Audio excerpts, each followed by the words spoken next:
இயேசுவில் எனது அன்பிற்குரியவர்களே, உங்களுக்கு என்னுடைய இதயம் கனிந்த வாழ்த்துக்கள். வணக்கம்.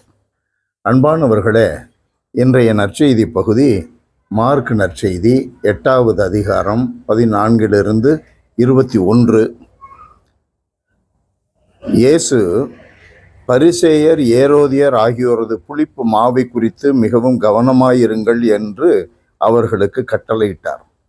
அவர்களோ தங்களிடம் அப்பம் இல்லையே என்று ஒருவரோடு ஒருவர் பேசி கொண்டிருந்தார்கள். நம்மளுக்கு எப்பொழுதுமே நம்ம சாப்பாடு, காசு, நம்ம பொசிஷன், இதை பற்றியெல்லாம் ரொம்ப ஒரீடாக இருக்கிறோம். எப்போ பார்த்தாலும் இதையே நம்ம நினச்சிக்கிட்டு இருக்கோம். அப்போஸ்தலர்களும் கூட, திருத்தூதர்களும் கூட அதே நிலையில்தான் இருந்தார்கள். இயேசுவோடு நெருங்கி உறவாடினார்கள், அவரோடு தங்கி இருந்தார்கள். ஆனால் தூய ஆவியை பெறுவதற்கு முன்பு வரையிலும் அவர்கள் இப்படித்தான் இருந்தார்கள். சாப்பாடுறாமங்க.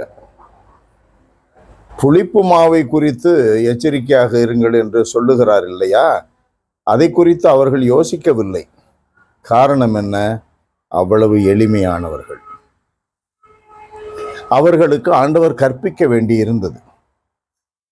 எளிமையானவர்களுக்குத்தான் ஆண்டவர் கற்பிப்பார்.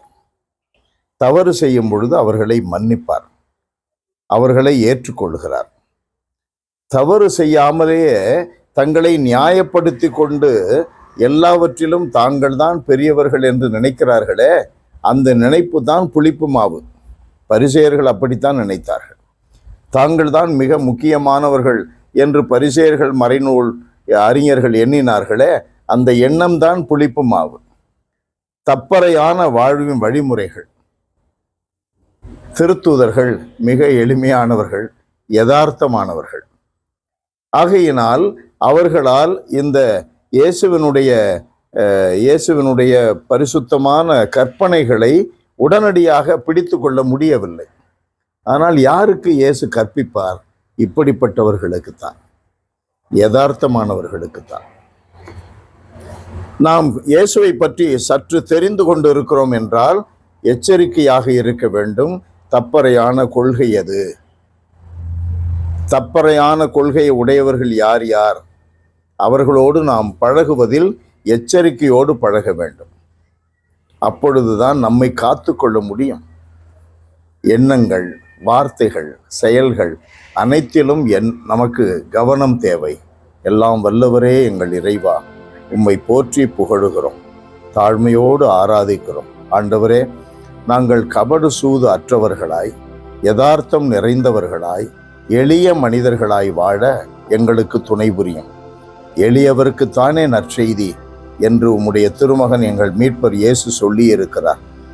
எளியவர்களாக நாங்கள் இருந்தால்தான் ஆண்டவர் இயேசு கற்பிப்பதனால் எங்கள் வாழ்வு வளரும், மலரும். என்றும் அந்த எளிய மனத்தோராய் இருந்து பேறு பெற்றவர்களாய் வாழ எங்களுக்கு இயேசுவே நேரடியாக கற்பிப்பதை மனதார ஏற்று அவருக்கு விருப்பமான சீடர்கள், சீடத்திகளாய் வாழ எங்களுக்கு அருள் தருவீராக. இயேசுவின் நாமத்தில் ஜெபிக்கிறோம் பிதாவே. ஆமென், ஆமென்.